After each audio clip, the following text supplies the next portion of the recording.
Et je peux te raconter une anecdote d'un client qui est arrivé chez nous en 2018, qui avait réellement 38 000 € sur son compte. Donc 38 000 € de fonds propres, tu vas me dire, c'est bien, mais c'est pas...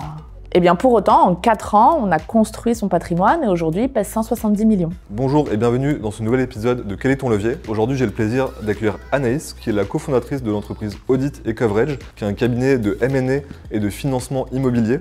Je vais discuter très en profondeur avec Anaïs du financement de l'immobilier, du scale immobilier pour créer de la valeur patrimoniale. Je vous invite à découvrir tout de suite cet épisode.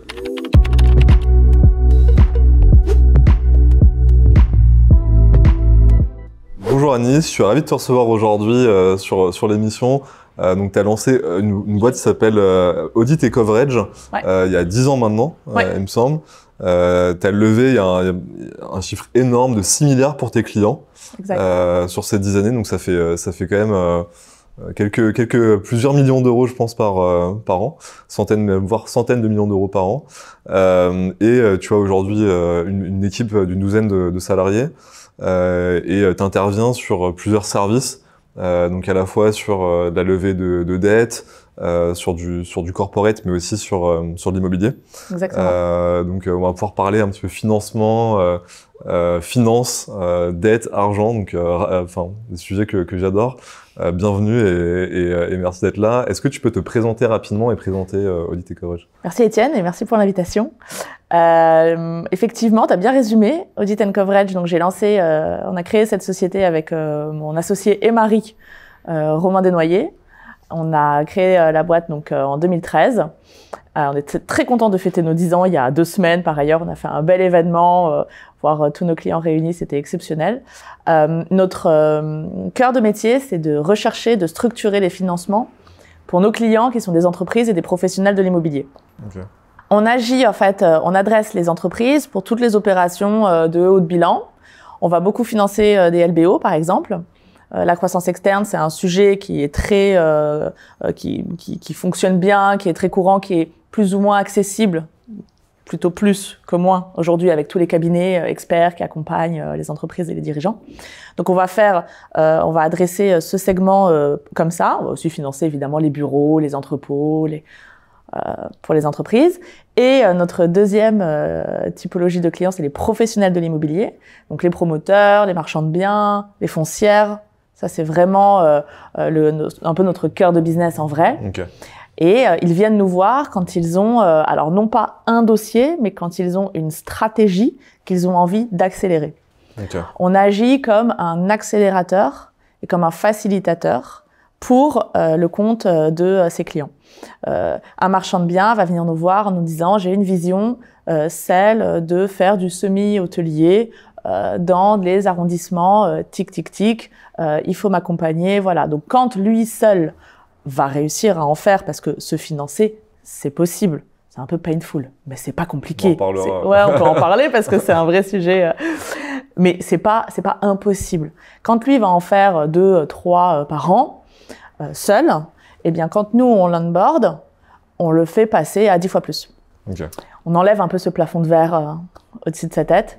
On passe la 5e. On n'est pas assimilé à des courtiers parce que, alors les courtiers, c'est des grosses usines, c'est très souvent des gros bulldozers qui agissent pour le compte de vraiment beaucoup de clients, qui vont chercher à optimiser les taux, et ils le font très bien, qui vont chercher à optimiser les conditions tarifaires, qui vont négocier les assurances, etc. Donc, ok, nous, on n'est pas du tout regardant sur ces conditions-là.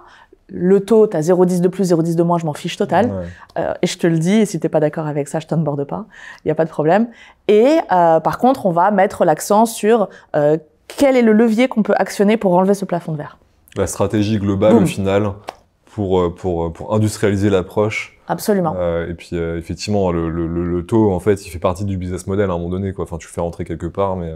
Si ton opération est bonne, tu t'en fiches du taux. Ouais. Si le taux est un problème pour toi, c'est qu'il ne faut pas faire l'opération. C'est que l'opération n'est pas bonne.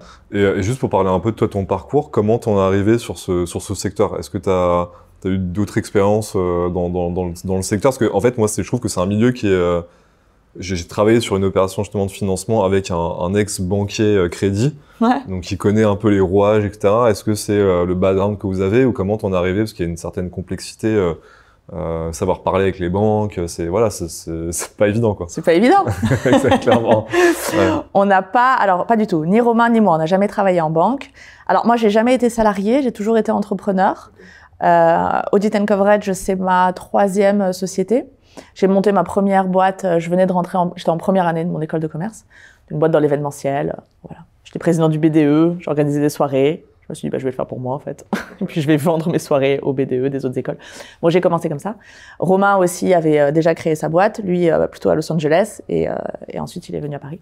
Et on s'est rencontrés. Donc, après, j'ai fait mes études. J'ai fait 3 écoles différentes, 3 diplômes différents, mais tous orientés finance. Okay. Romain, par contre, n'a pas du tout fait d'études.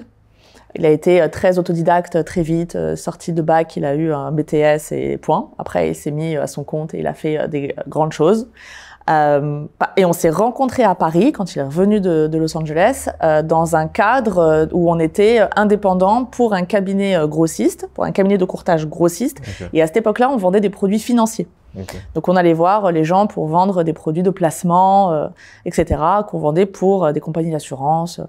Okay. Voilà. Et on était très très fort en fait commercialement.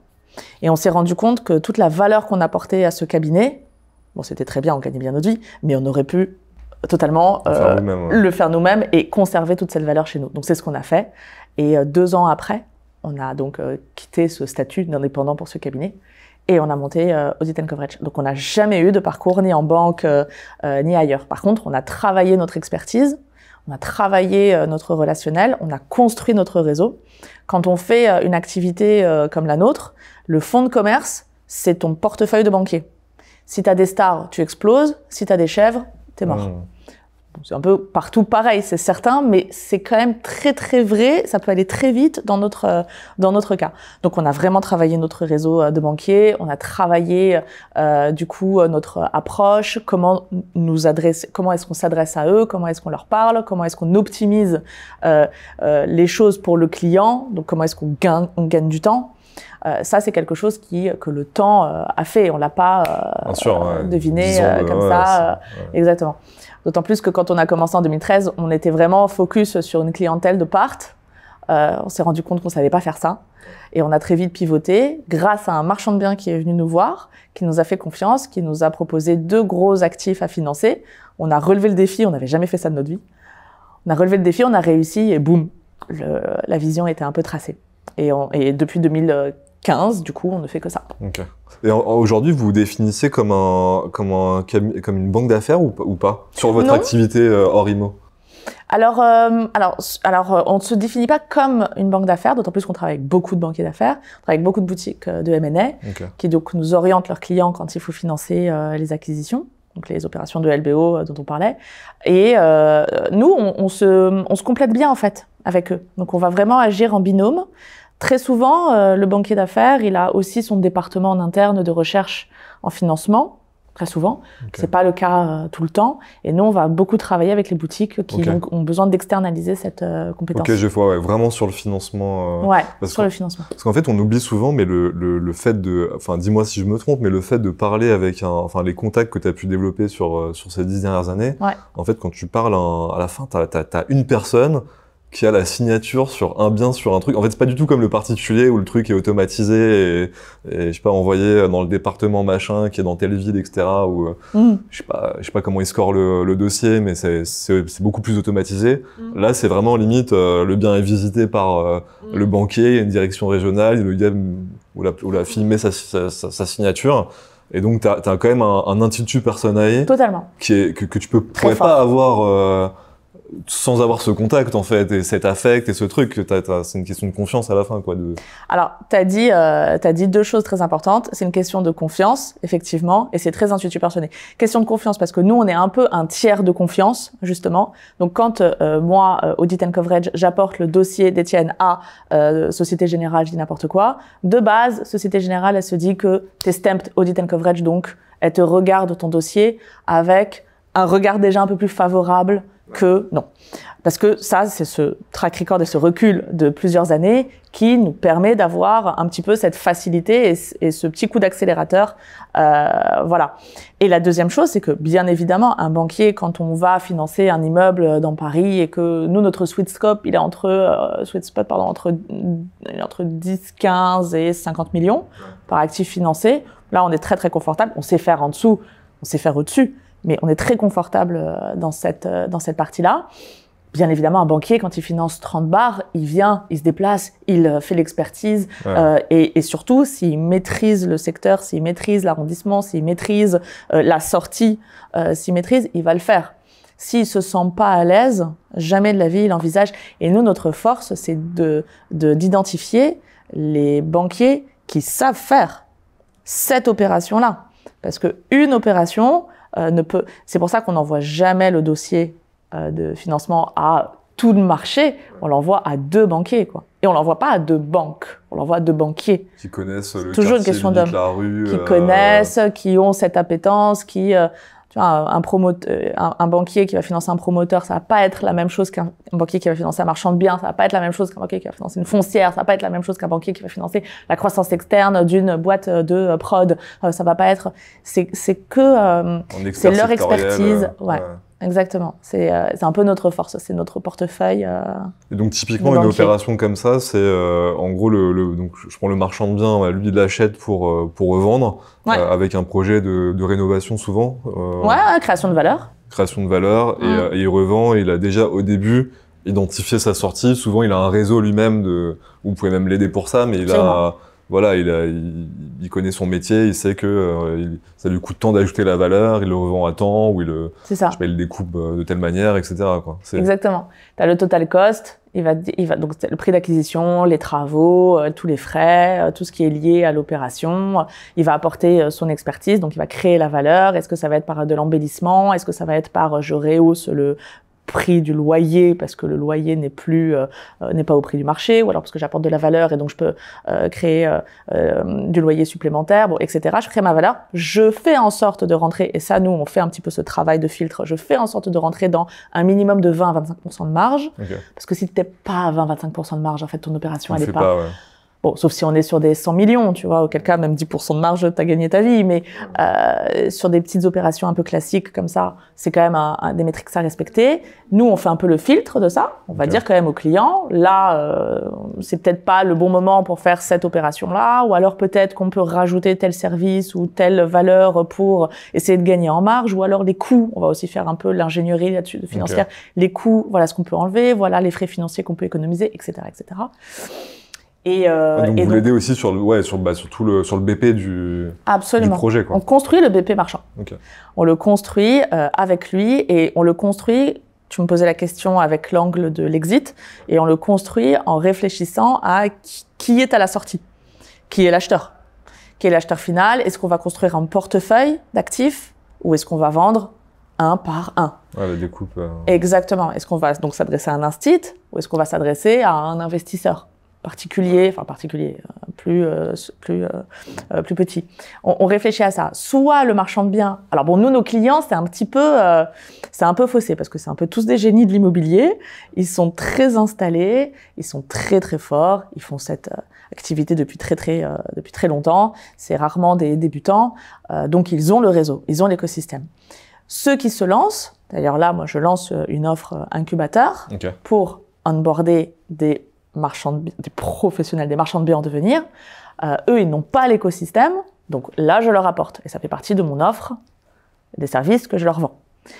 Mais majoritairement, un pro de l'IMO qui fait ça depuis 30 ans, il connaît toutes les agences immobilières, il connaît toutes les entreprises de tout corps d'état, de travaux, il connaît tout.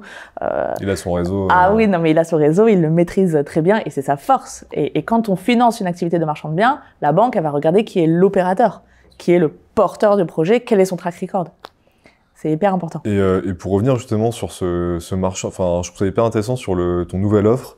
L'incubateur ? Ouais, l'incubateur, parce que... je l'aime beaucoup, cette offre. Franchement, c'est... En fait, parce que est-ce que tu as des cas...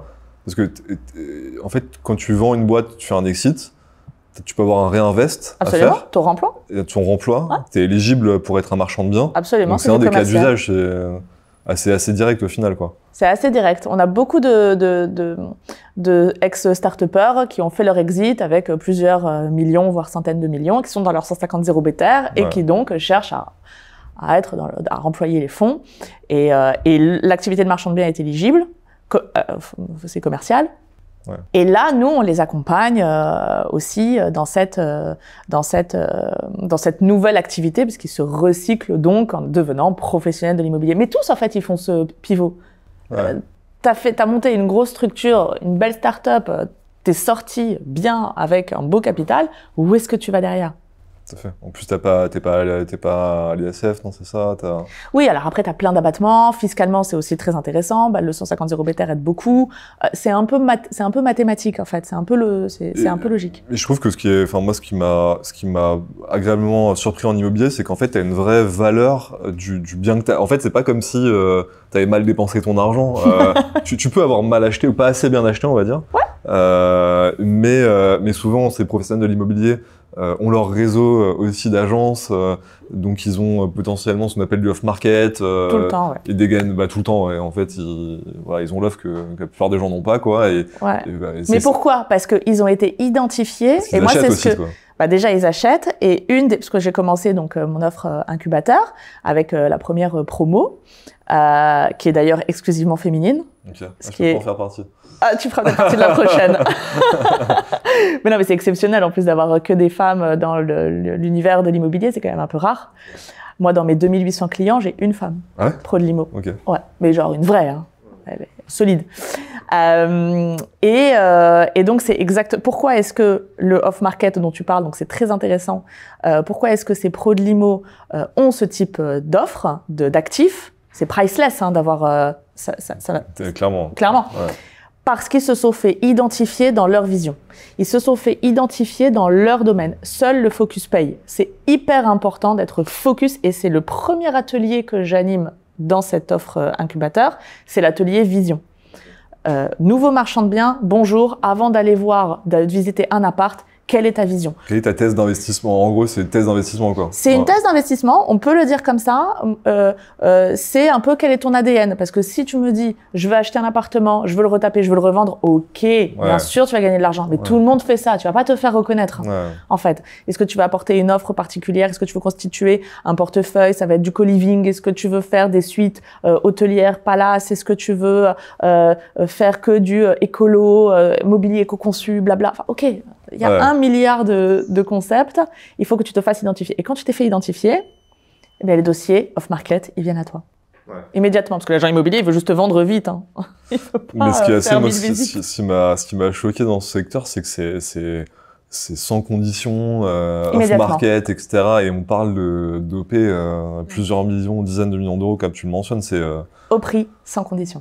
Mais question par rapport à ça, si t'as pas de capital si t'as pas une surface financière importante au début, tu joues plus dans le game ou enfin tu peux pas jouer dans ce game? C'est une excellente question. Tu peux totalement jouer dans le game. Ah ouais? Tu peux totalement jouer dans le game. Le pouvoir de la dette, le pouvoir du levier, du leverage, parce qu'en plus c'est le titre de ton émission. Exactement, c'est vrai. Exactement. Ce pouvoir-là, je ne cesserai jamais de le dire, il n'a pas de prix quand tu sais l'utiliser. Attention, hein, ça peut être très dangereux. Moi, je scande souvent « la dette, c'est la vie ».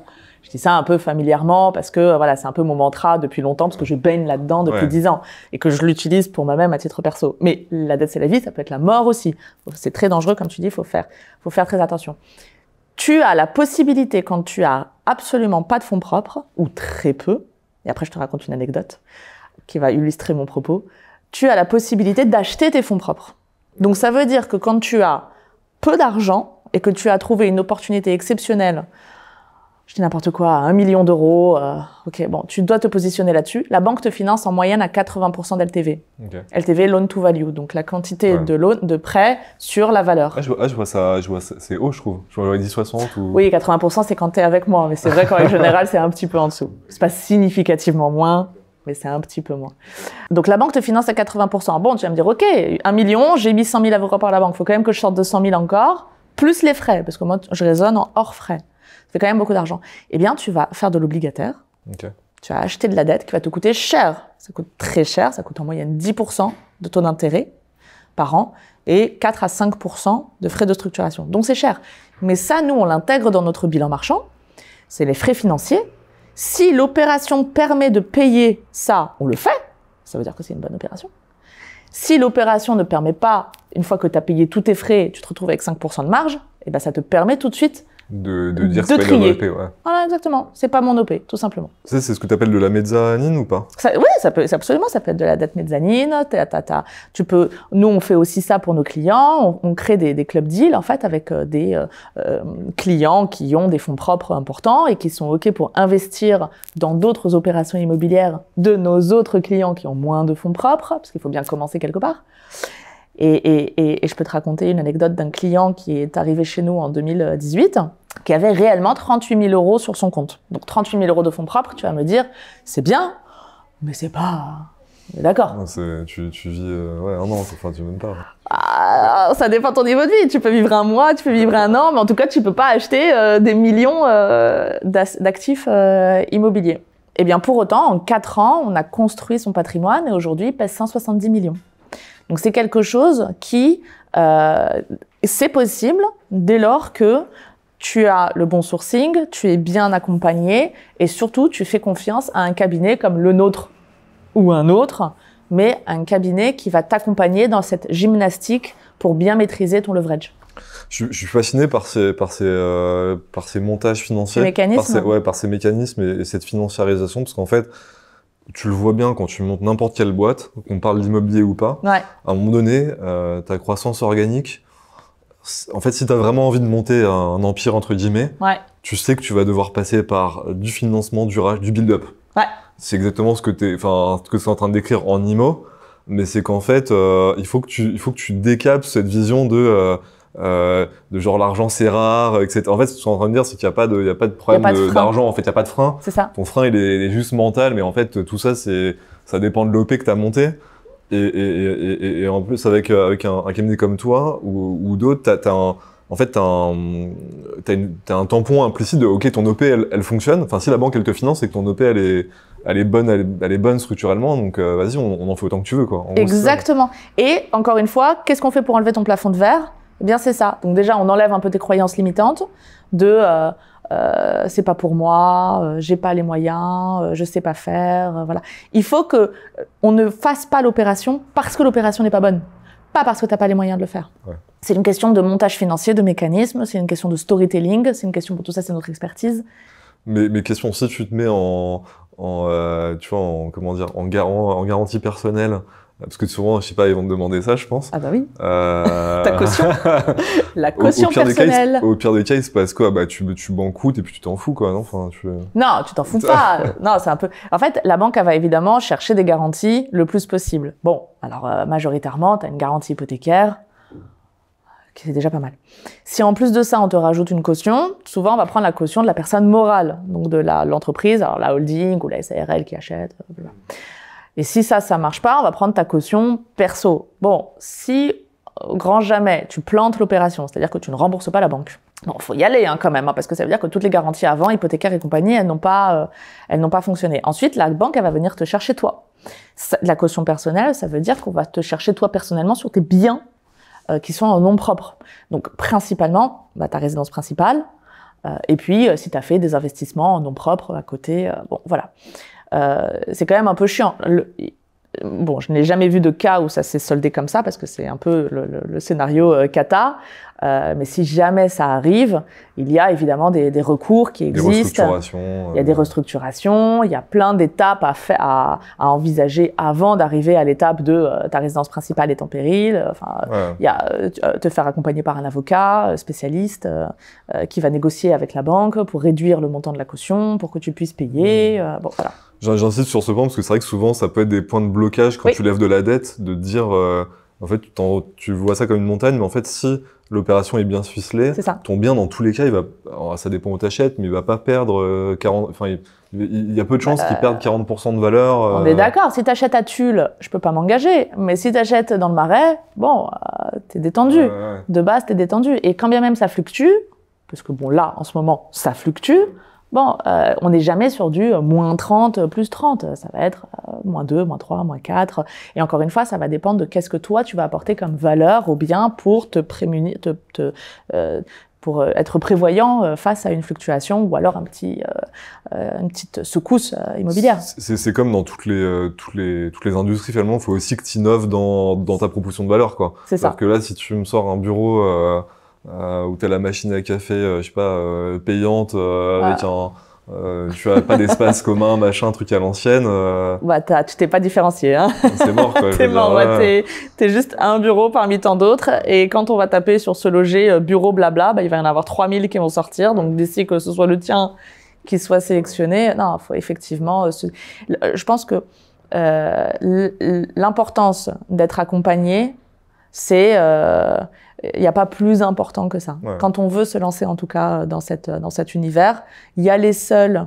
Bon, y aller seul et faire des petits studios, on peut s'en sortir, mais y aller seul et bâtir une stratégie, tu peux pas y aller seul, c'est impossible. C'est impossible. Il y a trop d'obstacles, il y a des pièges, c'est pas rien quand même. Il faut faire attention, il faut se faire aider. Et quitte à payer, c'est pas grave. C'est clair. Et toi, donc, on parlait de call tout à l'heure. Pour aller chercher des clients. Aujourd'hui, voilà, tu as accompagné, je crois, plus de 2000 clients, c'est ça? En 10 ans, on a accompagné 2800 clients. Et là, je suis en train d'essayer de faire le tri parce que j'ai pas cette répartition. C'est un peu dommage, mais pour savoir combien j'ai de clients dans chaque branche. Mais okay. Ouais, en tout, on a 2800. Et effectivement, bon, alors moi, le call call, c'est ma passion. Hein, faut pas me lancer là-dessus. Parce que tu as été, en fait, tu mentionnais tout à l'heure, pour ajouter que tu étais, et je suis d'accord avec toi, je pense que sur une activité comme ça de conseil, à la base, l'agressivité commerciale, surtout des dirigeants, des fondateurs, est genre primordiale. Et donc voilà, enfin, généralement, tu dis deux mots là-dessus, parce que souvent, en fait, on se demande pourquoi les boîtes marchent. C'est qu'à la base, souvent, moi, je vois maintenant, avec le recul, que les fondateurs, sur du service comme ça, avant tout, c'est qu'ils savent aller chercher des clients, quoi. Donc, non, et c'est... je partage à 1000%, bien évidemment. Tu prêches un peu pour ma paroisse.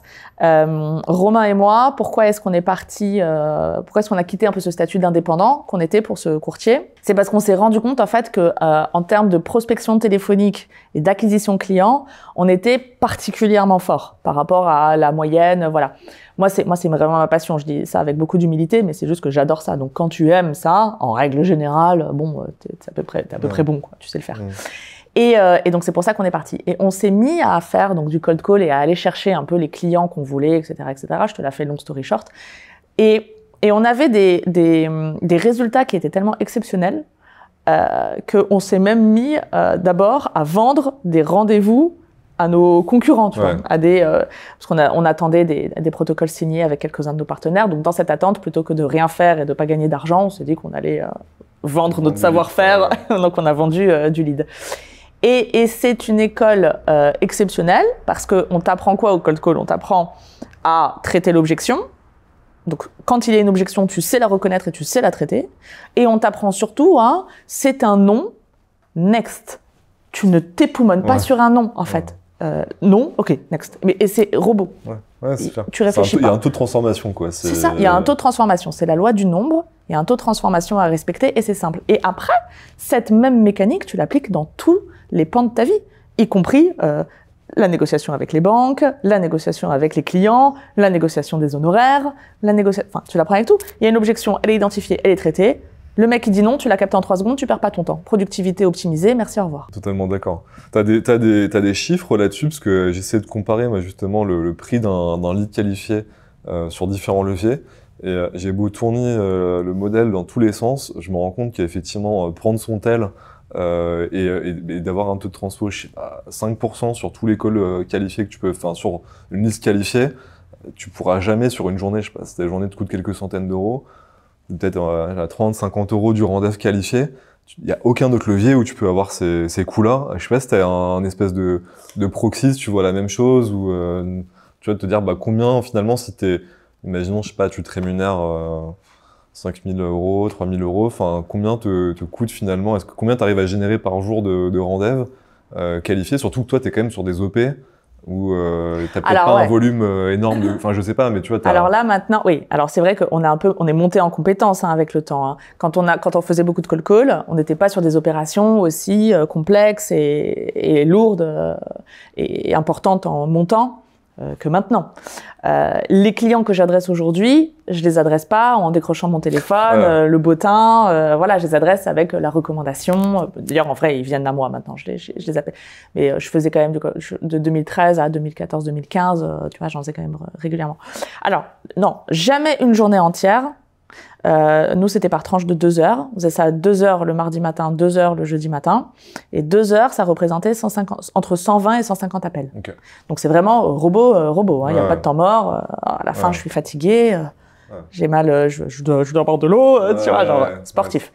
Et donc ça, 2 heures, ça me permettait de générer, attention, je sais que j'ai des chiffres qui sont un peu astronomiques, mais ils sont vrais, ça me permettait de générer entre 12 et 17 rendez-vous. Donc c'est beaucoup. Ouais. Mais, et Romain, il était un petit peu moins, mais il était quand même à 10. Donc tu vois, entre 8 et 10. Sur 2 heures. 2 heures, c'était 150 appels? Ouais, c'est ça, ouais, 120, 130, 140, ça dépend. Ouais, gros taux de transfo, quoi.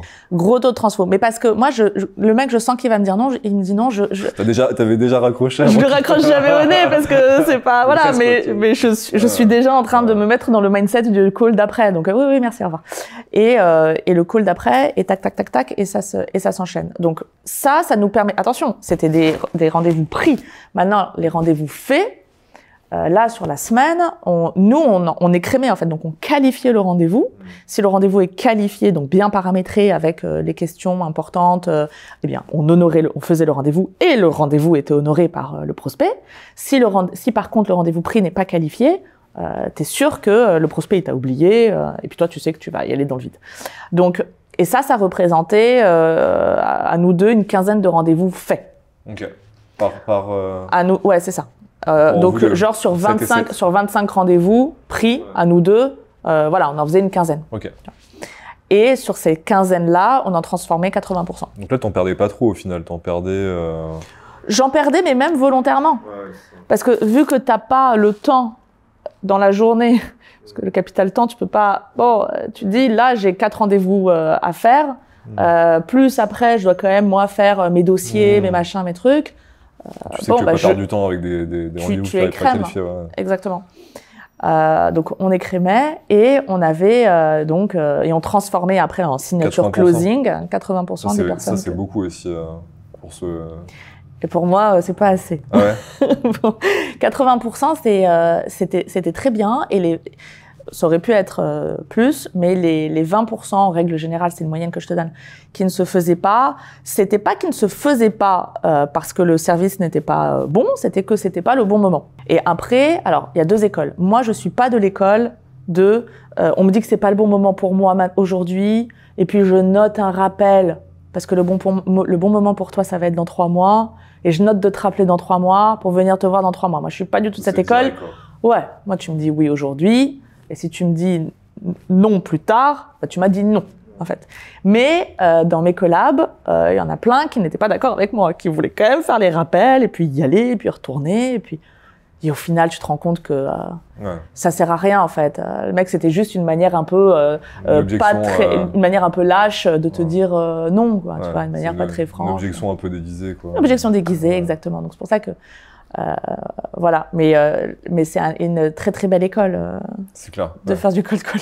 Ouais, je voulais parler un petit peu de ta structure actuellement. T'es effectivement pas un logiciel qui fait une super croissance, on va dire c'est quoi le terme, une hypercroissance. Une hypercroissance, pardon, et t'es pas une unicorn encore, etc. Mais j'imagine que tu as un business très rentable et voilà que ça se passe très bien pour votre équipe. Comment vous êtes organisé en interne? Qu'est-ce que tu cherches en termes de profil? T'as quoi, comment tu les appelles? T'as des analystes, t'as des... Oui, alors, des consultants, exactement. Alors, c'est des analystes crédit / chargés d'affaires pro. Ok. Donc, ils sont 8, ils sont 6. Et j'en ai 2 autres qui sont sur d'autres postes. Les 6, ils ont chacun un portefeuille client que Romain et moi on nourrit. Okay. Donc Romain et moi, on reste un peu au front et on envoie. Donc on onboard le client et quand on l'onboard, on lui attribue un chargé dédié. Donc ce client rentre dans le portefeuille du chargé. Chacun de mes chargés a un portefeuille de à peu près 40 comptes clients. Alors, faut savoir qu'un compte chez nous, je pourrais limite parler de MRR, un compte chez nous, c'est en moyenne une dizaine d'opérations par an. D'accord. Parce que c'est des professionnels de l'immobilier, c'est leur métier de faire de l'immobilier, ils passent leur vie à acheter. Je mets de côté le compte client un peu exceptionnel qui en fait 20 par mois. Donc lui, c'est de leur norme. Mais en moyenne, c'est ça, on en a une dizaine par an. Donc chacun des chargés pro gère les 10 opérations immobilières par an. Hors mois d'août et décembre ou un truc comme ça. Non, non. Il y en a peut-être une dizaine au mois d'août, mais il y en a quand même. Je sais jamais quand ça peut tomber, de toute façon. c'est ça, c'est une opportunité. Ouais. Mais il est identifié dans sa vision, il reçoit beaucoup d'off-market, il n'a aucun plafond de verre sur sa tête, boum, il développe, quoi. Mais 20 là-dessus, 20, juste pour pas perdre... Enfin, Sophie, 20 là-dessus, si tu fais sur 20 millions, c'est ça? Sur une OP moyenne à 10 bars alors, non, là, pour le coup, lui, c'est des opérations qui sont plus petites. C'est entre 3 et 5 millions l'OP. Ok. C'est à peu près 3 à 5 millions. Et avec lui, en fait, on construit des portefeuilles. Okay. Donc, il arrive, boum, 20 promesses, un portefeuille. Okay. Boum, 20 promesses, un portefeuille. Et après l'exit, on sort les portefeuilles avec les instits. Ok. Pardon, je t'ai coupé du coup sur la structuration. Non, je t'en prie. Donc les chargés pro, alors donc ils ont 20, voilà, donc ils ont un compte client, ok. Et alors nous, ce qui nous intéresse, c'est pas vraiment d'avoir énormément de nouveaux comptes clients. Moi, je prospecte pas d'ailleurs, je suis pas à l'affût et je refuse beaucoup de dossiers et de nouveaux clients. Je suis pas à l'affût Mon objectif, c'est pas le nombre. Mon objectif, c'est la qualité. Aujourd'hui, parce que tu m'aurais posé cette question il y a 8 ans, évidemment, c'était différent. Mais aujourd'hui, nous, on cherche à nous développer en nous faisant identifier comme étant la référence. On veut avoir le positionnement de qui est la référence du financement pour que j'accélère ma croissance dans l'immobilier, boum, audit and coverage, point. Et donc moi, mon développement, je le construis autour de ça. Donc je vais aller chercher dans les recommandations, dans le réseau, dans notre univers, etc., les comptes clients que je veux un peu onboarder. Donc, jusqu'à l'année dernière, il me manquait le top 3 des foncières. C'est bon, je les ai. Jusqu'à février ou mars, là, il me manquait le numéro 1 marchand de biens. C'était bon, je l'ai. Je vais plutôt aller chercher, pas du nombre, pas de la quanti, mais de la quali. Tu sais qui tu veux, en fait. Je sais qui je veux. Mais c'est facile. Aujourd'hui, c'est un peu un problème de riche, ce qu'on n'avait vraiment pas il y a quelque temps. Parce que, vu que tous nos clients sont de cet univers, la recommandation aidant, le réseau aidant, c'est pas du cold call, quoi. Mais je pense que c'est intéressant ce que tu dis, c'est qu'en fait, il y a un moment pour tout. Ouais, c'est ça. Au début, tu construis ta base de clients, tu construis ton expertise, tu construis tes offres. Et après, les modèles changent, tu es sur des plus grosses OP, tu as aussi peut-être des collaborateurs de plus haute qualité aussi, donc tu vas pas leur ramener des dossiers à l'arrache. Il me grogne d'ailleurs quand les dossiers c'est ça. Après, c'est ça. Donc ouais, mais c'est intéressant de le dire, c'est qu'il faut pas non plus avoir trop de... Enfin, il faut savoir aussi changer au fil du temps et de ses clients. Ouais. Et que ça va avec le succès d'une boîte. Avec la progression. Ouais, c'est ça. Avec l'évolution, et puis un client t'apporte une opportunité, qui va t'apporter une nouvelle vision, qui va t'apporter une nouvelle idée, etc. Et pour tous ceux qu'on n'a pas onboardé, parce que moi je suis une vraie hermétique au non, j'aime pas dire non et j'aime pas quand on me dit non, on a lancé une nouvelle offre en décembre 2022, qui est une start-up qui s'appelle Gali, et qui nous permet qui permet aux utilisateurs, donc toujours des personnes morales, je sais toujours pas adresser les particuliers, qui permettent aux utilisateurs d'être autonomes face à la construction de leur dossier de financement. Okay. Et là, on va voir des métiers conseils, type avocat, type expert comptable, type agence immobilière, etc., qui ont envie d'aider leurs clients, donc c'est du B2B2C, enfin B2B2B, qui vont aider leurs clients à construire leur dossier de financement pour être autonomes, pour ceux qui ne peuvent pas passer par un cabinet comme le mien ou mes confrères. Donc là, tu fais une boîte en hypercroissance avec un SaaS. Oui, affirmatif. Un SaaS, un abonnement, les métiers conseils, tout va bien. Et du coup, sur ta catégorie de clientèle, justement, à 3 à 5 millions sur 10 OP, en gros, ils en sortent, un demi-million par OP. Ils en font 10, ils font 5 millions à l'année, on peut calculer un peu comme qui ça. me sortent, Si tu as des clients moyens, par exemple, qui font 10 opérations par an. Par an, ouais. Une opération, tu disais à peu près 25% de fonds propres. De marge. Ah oui, non, en marchand de biens, oui, de marge. En marchand de biens. Absolument.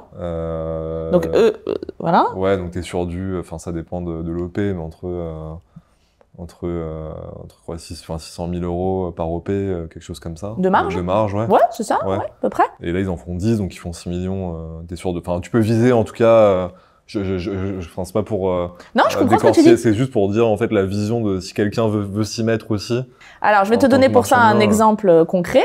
Mais c'est une bonne analogie. On a onboardé alors c'était pas vraiment un débutant parce qu'il en avait fait 2-3 avant nous, mais bon, c'était pas un costaud qui a 30 ans de recul. On a onboardé ce nouveau client il y a 3 ans, ou il y a 2 ans et demi. Et dès la première année, sur des opérations entre 2,5 millions et 5 millions d'acquisition, donc toujours stratégie marchand de biens très haut de gamme, positionné ultra luxe. Et bien sur ces opérations-là, sa première année, il a généré 3 millions de marge. Ok. Ouais. Ou 3 millions 200, un truc comme ça. C'est une petite voilà. Mais bon, on a débité. J'imagine. Ouais. Et il faut aussi rendre à César ce qui appartient à César, c'est-à-dire que eux sont quand même très très forts. C'est quand même ils arrivent à créer de la valeur que mais même moi, parfois, je leur dis, je pense que là, tu vas pouvoir revendre 17 ou 18 000 du mètre. Et ils viennent avec la promesse de l'acheteur qui signe à 22 000. Ouais. Enfin, ils sont bons, quoi. C'est des génies. C'est exceptionnel. Alors que déjà, 17, on était à une belle marge. Parce qu'on achète à 10, 11, 12, tu vois. Bon, après, tu rajoutes les coûts des travaux pour avoir ton total cost qui t'amène effectivement à 13. Bon, voilà. Donc, ça donne une petite idée.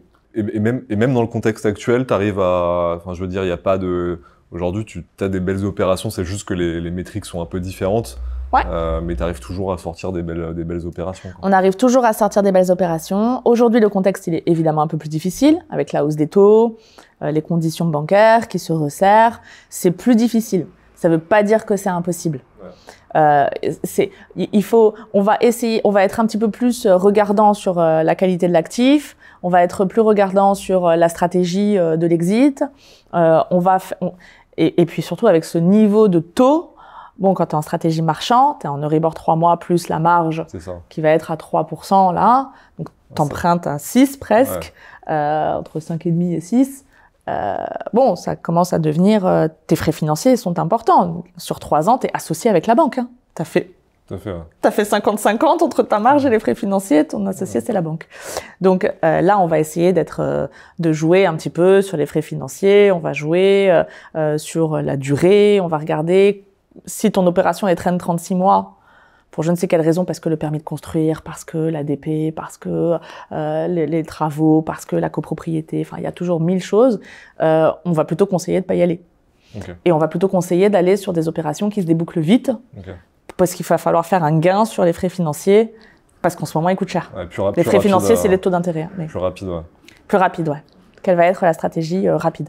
Après, en même temps, il y a d'autres éléments macro propres on pourra en parler des heures, mais propres à Paris sur les nouveaux plans d'urbanisme. Oui, c'est ça. Sur la baisse, ou je sais pas, mais la baisse des surfaces en commercial, enfin sur pas mal de... Sur l'arrêt, même sur des l'arrêt, donc ce qui fait qu'au final, le marché se comporte bien aussi, quoi. C'est ça, exactement. Non, bon, après, c'est sûr là-dessus, on peut dérouler, mais ce qu'il faut garder en tête, c'est que les opportunités existent toujours. Nous, on en finance encore énormément. Il faut juste maîtriser les coûts, bien évidemment. Il faut être très précis sur son positionnement. Donc, encore une fois, la question de la vision. Il faut pas hésiter, parce que quand tu as encore ta vision et que tu te fais reconnaître et qu'on t'envoie du off-market et qu'on t'envoie des belles opportunités, très souvent, tu achètes bien en dessous du prix aussi, ce qui te permet de pallier le fait que tu vas payer cher ton crédit, parce qu'en ce moment, les taux sont élevés. Bon, c'est plein de rouages comme ça qu'il faut un peu maîtriser, ça fait partie du mécanisme. Mais dans l'ensemble, l'optimisme paye, donc restons optimiste. Merci, ce sera le mot de la fin. Merci beaucoup Anaïs, c'est super de t'avoir. Merci à toi. Merci. Super, merci à toi. Merci beaucoup d'avoir regardé cet épisode. Si vous avez apprécié le contenu, je vous invite à liker, partager et suivre la page afin de voir les prochains épisodes.